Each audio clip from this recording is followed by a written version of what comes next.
Dear students, in this video lecture we will talk about the novel Azadi composed by Chaman Nahal. As you can see on the cover page by New York Times, it is reviewed as a poignant and moving narrative full of lessons that will never be learned. This novel is full of such lessons which can't be learned. So, Azadi is a novel by Chaman Nahal. This is the table of contents. The novel is divided into three parts.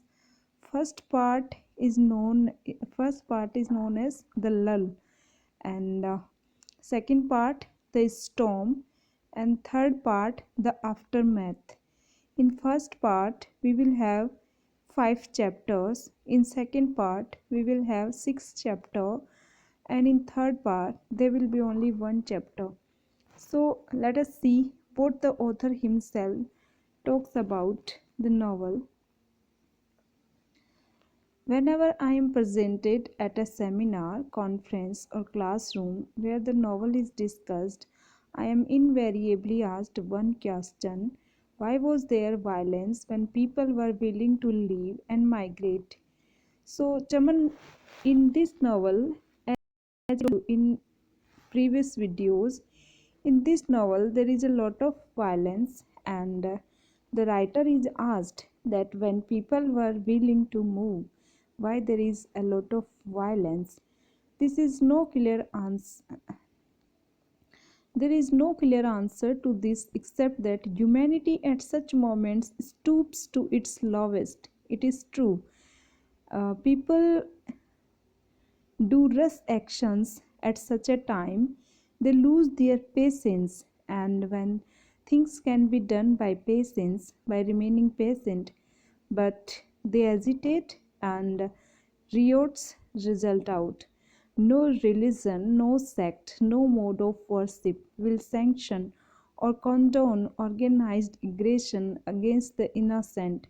Yet such aggression has occurred repeatedly in the story of mankind, must do its same. That's why we don't learn anything from history.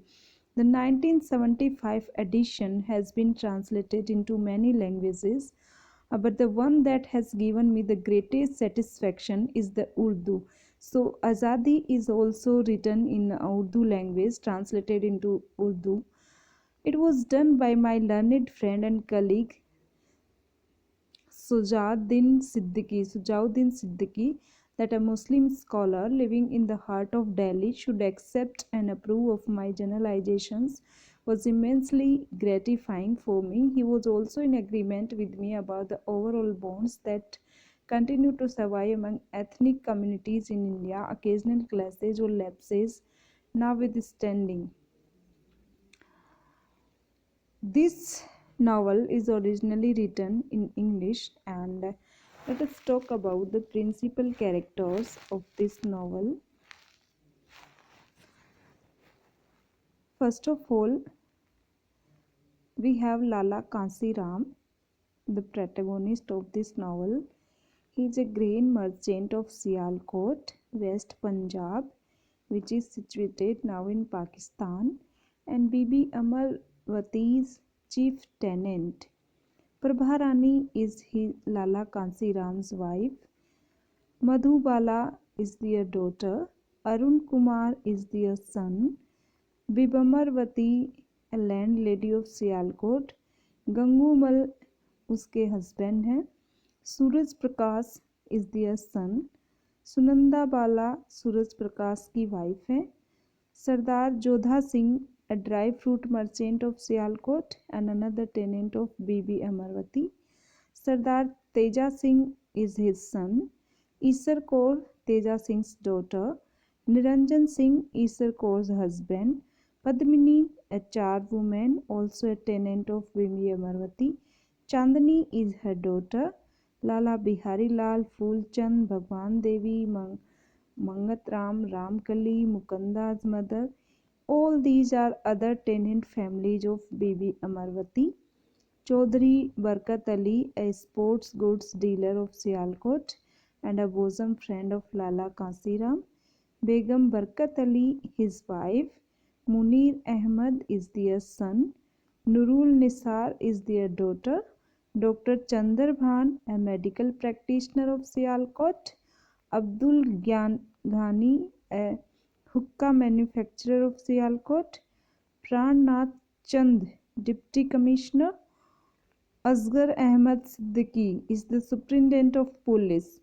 Inayat Ullah Khan is the Inspector of Police. Sergeant William Davidson is a British Army officer. Captain Rahmatul Khan is a Pakistani Army officer. Major Zank Bahadur Singh is an Indian Army officer.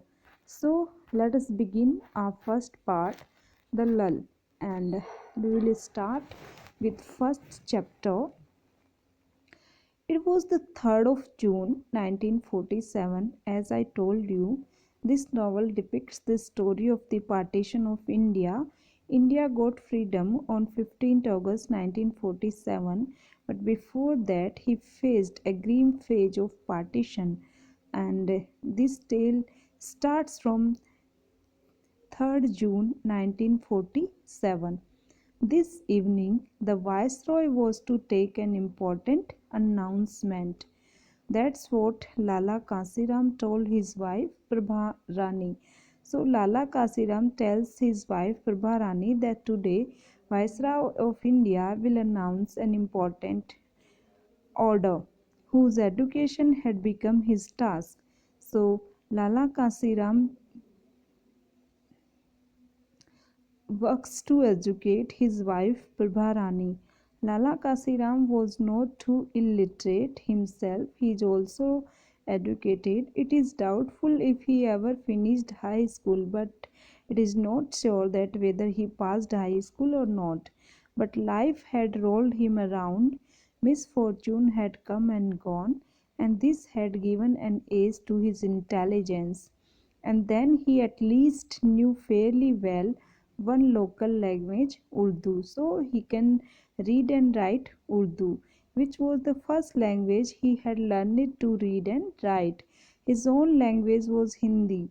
Being a Hindu, his own mother tongue is Hindi, or so it was supposed to be because he is a Hindu. For over 20 years, he had been an ardent member of the district Arya Samaj. So at that time there were different sects in India like Arya Samaj, Brahm Samaj, Congress.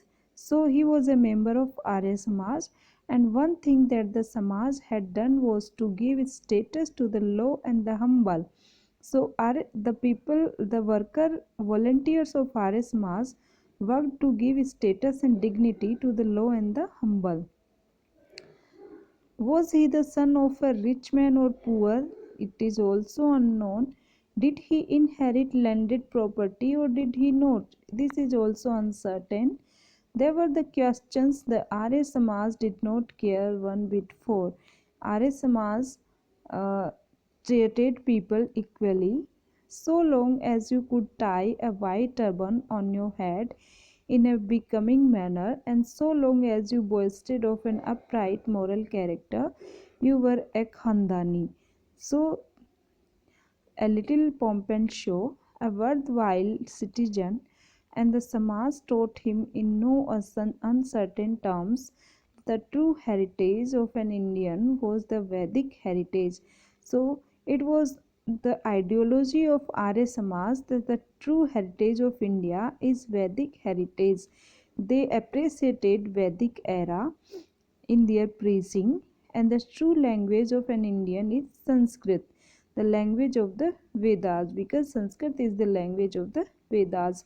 Since Sanskrit was an ancient language, its modern derivative Hindi would do if you were unable to get that far back.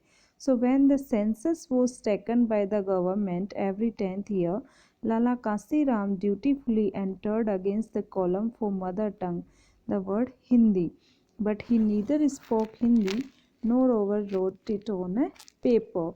Though he was a Hindu, he never practiced for Hindi language. He never tried to learn it nor to write it. When he opened his mouth, he spoke Punjabi. So He's a cosmopolitan. We can see that he can read and write in Urdu, and he was a follower of Arya Samaj, so he appreciated Sanskrit. But being a Hindu, he was not untouched with Hindi, and his local dialect was Punjabi. So he's a versatile person, and he is a cosmopolitan.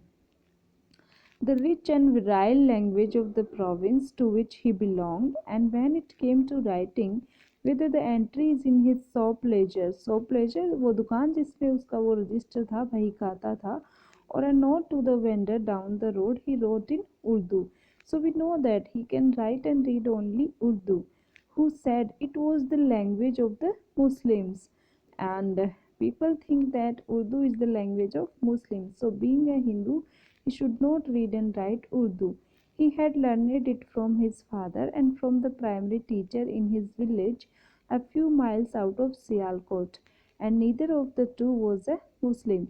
The upshot was that every morning after his breakfast he spent at least a half hour reading through the Urdu newspaper he took. No one in the house was allowed as much as to whisper during this sacred half hour. Don't you see, your father is looking through the paper. So, this action of his, what? Reading Urdu newspaper, was never interrupted by the other members of the house because it was strictly instructed by Prabharani. Prabharani would tell Arun sternly if he made the slightest sound, and in that rebuke was the period of select ownership. For was not her Lalaji the most learned man in the whole neighborhood? Wasn't he an avatar of Vishnu so far as he was concerned? So his wife took him to be the avatar of Vishnu. Lala Kansiram at such moments was propped up on his bed. Having finished his bath and his morning prayers, he would be ready for his nasta. Nasta was one of the Urdu words Lala Kansiram liked particularly. So it was his daily routine. He used to get up early, he used to finish his bath, he used to finish his morning prayer, and after finishing his morning prayer, he used to have nasta. And nasta is that particular Urdu word which Lalaji liked. It gave him the feeling of a status. When he in fact took in the morning was a glass of milk. A heavy breakfast did not agree with this system, and Prabharani would boil pure cow's milk, let it cool a little, and serve it to him in a long brass tumbler, and that was enough for his nasta. She no doubt knew how important his health was to her and the entire family because he was the earning member. Who else was there to take care of her if he was gone? So, this was her belief, which inspired her to take care of him. Who else had she in the entire wide world? Her eyes brimming with sentimental tears, she poured a lot of thick cream on top of the milk, cream that she made at home by boiling up the leftover milk of yesterday. She also threw a handful of peeled almonds into the brass tumbler before she took the milk to him. These almonds is soaked in water last thing at night before she went to bed. So she took care of everything. In the morning she had only to press them lightly from one side and out come the white, smooth nuts slipping onto her hand. So this was their routine and we will be continue in our next